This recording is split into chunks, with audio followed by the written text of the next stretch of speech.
कोरोनाच्या कालखंडामध्ये जळगाव जिल्ह्यामध्ये औषधं अधिक साहित्य यांची फार मोठ्या प्रमाणावर खरेदी करण्यात आली। काही खरेदी राज्य सरकारच्या निधीमधून करण्यात आली, काही जिल्हा नियोजन विकास मंडळाच्या आणि काही आमदार निधी खासदार निधीमधून या खरेदी झाल्या। ह्या खरेदीची आवश्यकता होती त्या कालखंडामध्ये घाईघाईने ही खरेदी केली गेली होते। सर्व खरेदी करत असताना त्यामध्ये फार मोठ्या प्रमाणाचा गैरव्यवहार झाला।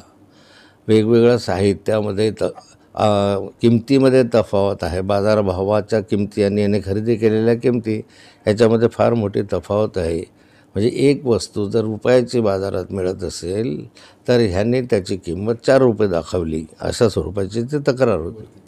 या तक्रारीच्या अनुषंगाने आपल्या जिल्ह्याचे आमदार चिमणराव पाटील यांनी, रोहिणीताई खडसे आणि अनेक सदस्यांनी जिल्हा नियोजन मंडळामध्ये या संदर्भातली तक्रार केली।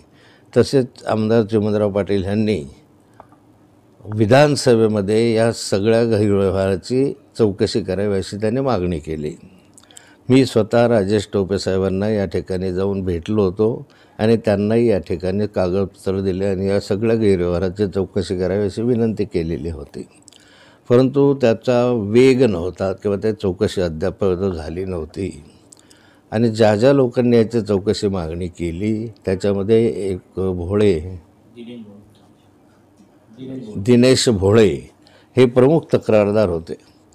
ते दिनेश भोळे यांनी येथील सेशन कोर्टामध्ये या गैरव्यवहाराची चौकशी करून कार्यवाही करावी।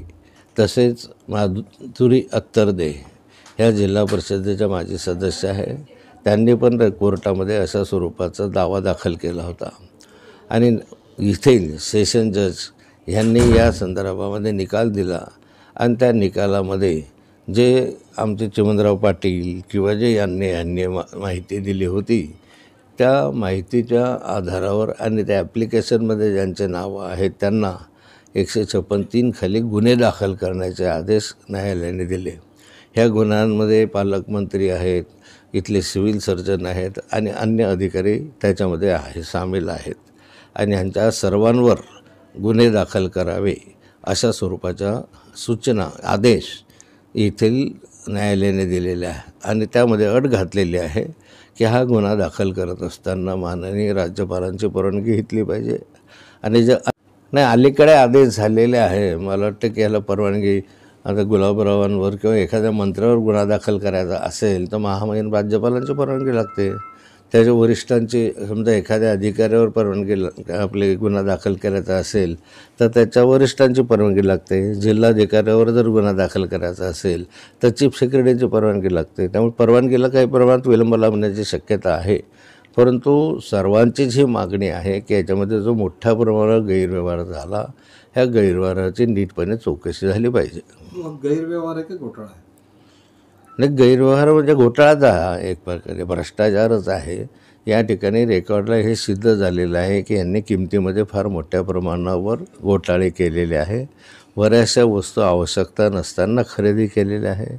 काही वस्तू या ठिकाणी जे दिलेल्या आहे ती एखाद्या प्राथमिक आरोग्य उपकेंद्राला कोणती वस्तू पाहिजे किंवा एखाद्या ग्रामीण रुग्णालयाला कोणती वस्तू पाहिजे तर त्या वस्तूच्या ऐवजी एखाद्या मेडिकल कॉलेजला किंवा सिव्हिल हॉस्पिटलला जे यंत्र लागतात, जी यंत्रसामग्री लागते ती एखाद्या ग्रामीण रुग्णालयासाठी खरेदी केली 2-2 कोटी रुपयाची, अशी तक्रार आहे। किती कोटीचा असेल सर्व घोटाळा? साधारणतः पहिली तक्रार जी होती ती 44 कोटी रुपयापर्यंत खरेदी केल्याची होती आणि नंतर त्या तक्रारीमध्ये असं दिसतं आहे ज्या त्यांनी केलेल्या तक्रारी आहेत त्या तक्रारीमध्ये की जवळपास 125 कोटी रुपयाची खरेदी सर्व विभागाच्या मध्ये जिल्हा परिषद असेल, त्या ठिकाणी सिव्हिल सर्जन वगैरे त्यांच्या माध्यमातून केलेली असेल। या 125 कोटी रुपयाच्या आसपासची संपूर्ण खरेदी झालेली दिसते आहे।